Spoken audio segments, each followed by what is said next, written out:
نحمده ونصلي على رسوله الكريم اما بعد فاعوذ باللہ من الشیطان الرجیم بسم اللہ الرحمن الرحیم رب اشرح لی صدری ویسر لی امری واحلل عقدۃ من لسانی یفقہوا قولی۔ السلام علیکم ورحمۃ اللہ وبرکاتہ۔ صراط مستقیم میں آپ سب کو خوش آمدید۔ پچھلے سبق میں ہم نے پڑھا تھا کہ جب بادشاہ حضرت یوسف علیہ السلام کی تعبیر بتانے سے بہت متاثر ہوتا ہے تو اپنے قاصد سے کہتا ہے کہ انہیں میرے پاس لے آؤ، میں انہیں مخصوص کرنا چاہتا ہوں۔ یوسف آ جاتے ہیں تو بادشاہ ان سے بات چیت کرتا ہے اور کہتا ہے کہ آج سے تم ہمارے لیے قابل اعتماد مقرب ہو۔ یوسف کہنے لگے مجھے زمین کے خزانوں کا نگران مقرر کر دیجیے، میں ان کی حفاظت کرنے والا ہوں اور یہ کام جانتا بھی ہوں۔ اس طرح ہم نے یوسف کو اس سرزمین میں اقتدار عطا کیا، وہ جہاں چاہتے رہتے، ہم جسے چاہیں اپنی رحمت سے ایسے ہی نوازتے ہیں اور نیک لوگوں کا اجر ضائع نہیں کرتے۔ جو لوگ اللہ پر ایمان لاتے ہیں اور اس سے ڈرتے ہیں ان کے لیے آخرت کا اجر ہی بہتر ہے۔ پھر اللہ تعالیٰ فرماتے ہیں کہ کچھ عرصے بعد یوسف کے بھائی مصر آئے اور یوسف کے پاس حاضر ہوئے۔ یوسف نے تو انہیں پہچان لیا مگر وہ انہیں نہ پہچان سکے۔ پھر جب یوسف نے ان کی واپسی کا سامان تیار کر دیا تو ان سے کہا اب آؤ تو اپنے سوتیلے بھائی کو بھی میرے پاس لیتے آنا، تم نہیں دیکھتے کہ میں ناپ تول پورا کرتا ہوں اور اچھا مہمان نواز ہوں، اور اگر تم اپنے چھوٹے بھائی کو ساتھ نہ لائے تو پھر میرے پاس نہ تمہارے لیے غلہ ہے نہ ہی میرے پاس آنے کی کوشش کرنا۔ ہمارا آج کا سبق آیت نمبر 61 سے لے کر آیت نمبر 65 تک ہے، تو آج کا سبق شروع کرتے ہیں۔ بسم اللہ الرحمن الرحیم۔ قالوا سنراود عنہ آباہ وإنا لفاعلون۔ وہ کہنے لگے ہم اس کے والد کو اس پر آمادہ کریں گے اور یہ کام کر کے ہی رہیں گے۔ برادران یوسف کہنے لگتے ہیں کہ ہم اس کے والد کو اس کام پر آمادہ کریں گے اور یہ کام کر کے ہی رہیں گے۔ ہمارا باپ بوڑھا ہے لہٰذا وہ آسانی سے اسے ہمارے ساتھ روانہ نہیں کرے گا، تاہم ہم اپنی پوری کوشش کریں گے اور امید ہے کہ اپنے باپ کو اس بات پر آمادہ کر لیں۔ آیت نمبر 62۔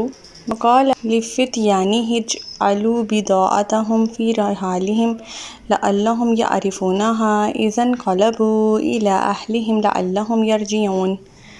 اور یوسف نے اپنے خادموں سے کہا کہ ان کی پونجی ان کے کھرجیوں میں ہی رکھ دو تاکہ وہ جب اپنے گھروں میں پہنچیں تو اسے پہچان لیں، شاید اس طرح وہ جلد دوبارہ یہاں آئیں۔ سیدنا یوسف علیہ السلام نے ان کی اچھی طرح مہمان نوازی کی اور غلہ بھرنے والوں کو یہ اشارہ بھی کر دیا کہ جو رقم غلے کی قیمت کے طور پر ان سے وصول کی گئی ہے وہ دوبارہ ان کے غلے میں واپس رکھ دو۔ یہ کام انہوں نے اس غرض سے کیا کہ ممکن ہے کہ انہیں دوبارہ آنے کے لیے یہ رقم میسر نہ ہو اور وہ نہ آ سکیں، اور بڑی دیر بعد میسر ہو تو اس صورت میں بڑی دیر سے میرے پاس دوبارہ ان کے چھوٹے حقیقی بھائی بنیامین کو ساتھ لے کر آئیں۔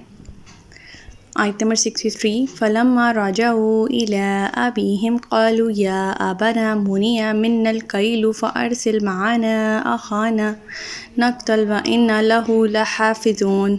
پھر جب وہ اپنے باپ کے یہاں پہنچے تو کہنے لگے ابا جان آئندہ ہمیں غلہ دینے سے انکار کر دیا گیا ہے، لہٰذا ہمارے ساتھ ہمارے بھائی کو بھی بھیج دیں، اسی طرح ہمیں غلہ مل سکے گا اور ہم یقیناً اس کی حفاظت کرنے والے ہیں۔ آیت نمبر 64۔ قال هل أمنكم عليه إلا كما أمنتم على أخيه من قبل فالله خير حافظا وهو أرحم الراحمين۔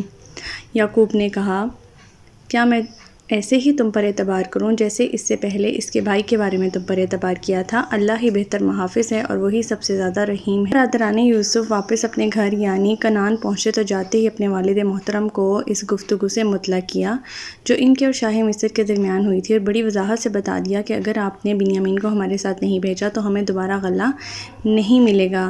پھر حضرت یعقوب علیہ السلام کہتے ہیں کہ کیا میں اس سے پہلے ایسے ہی تم پر اعتبار کروں جیسے کہ اس سے پہلے میں تمہارے بھائی کے بارے میں تم پر اعتبار کر چکا ہوں، اللہ ہی بہتر محافظ ہے اور وہی سب سے زیادہ رحم کرنے والا ہے، میں اسی کے رحم کا طلبگار ہوں۔ اب تم میرے اس چھوٹے بیٹے کو بھی مجھ سے جدا کرنا چاہتے ہو اور یہ کبھی نہیں ہو سکتا۔